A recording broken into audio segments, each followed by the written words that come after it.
Төгсөжид бурхан ингэж хэлсэн байдаг. Хүн ямар ч үүрэг гүйцэтгэж, ямар ч ажил хийсэн бай. Хүн бүхэнд алдаа гаргах үе байдаг бөгөөд хэв чанар мэдлэгийн хүрээнд хүрдэггүй зүйлтэй хүн бүр тулгардаг. Энэ бол маш хэвийн зүйл бөгөөд чи үүнд зөв хандаж сурах хэрэгтэй. Ямартай ч чи ямар ч алдаа гаргасан бай. Идэвх санаачлагтай байдлаар үүнтэй нүүр тулж, асуудлын уг үндсийг олж, үннийг эрж хаан шийдвэрлэх ёстой. Жаахан бэрхшээлтэй тулгарх үедээ бүү сөрөг бол. Сэтгэлээр бүү уна. Сөрөг сэтгэл хөдлөлт бүү авт. Энэ бол ялахгүй зүйлдер сүр бодруулж байгаа хэрэг бөгөөд ингэх шаардлагагүй. Чиний хийх ёстой зүйл бол даруй өөрийгөө эргцүүлж, алдаа нь ажлын ур чадвар дутамгаас, үйлдэлт чинь хувийн сэтэл холилдсноос, эсвэл үзэл төсөөлөлдөө үндэслэн үйлдэснээс чинь болсон эсхийг харах явдал юм. Чи энэ бүх талыг шинжлэх ёстой.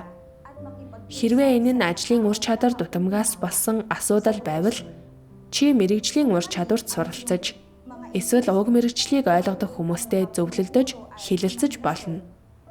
Хэрвээ санаархал чинь буруу бол, эсвэл чамд үзэл төсөөлөл байгаа бол, чи бурхны үгэн дотор өөрийгөө эргцүүлж, таньж мэдхээр оролдох ёстой бөгөөд дараа нь буруу санаархал үзлээ засаж, тэдгээрээс урваж, бурхны үгийн дагуу хэрэгжүүлэх ёстой.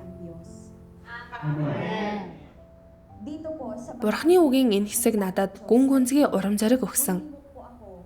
Бүтээгдсэн зүйлийн хувьд бид бүгд л жирийн хэвийн хүмүүс гэдгийг би ухаарсан. Үүргээ гүйцэтгэж байхдаа бэрхшээлтэй тулгарч, сул тал, алдаа дутагдал маань илчлэгдэх нь туйлын хэвийн зүйл. Заримдаа бид бүр бүтлгүүтэлтэй ч учирдаг. Тэр үед л бид сургамж авч, бусдаас тусламж ирэх хэрэгтэй. Өмнө нь би үүргээ гүйцэтгэхдээ өөрийгөө бам эгчтэй байн харьцуулдаг байсан. Түүний ажлын чадамж минийхээс илүү байгааг хараад би өөрийгөө дорд үзэж, хэрэггүй хүн мэт санагддаг байлаа. Үүрэгтээ тэгж их зүдэрч байсан минь ажил хэцүү байсандаа биш. Харин би үргэлж бусдаас онцгойрч, бусдаас илүү гэдгээ батлах гэж оролдож байснаас болсон.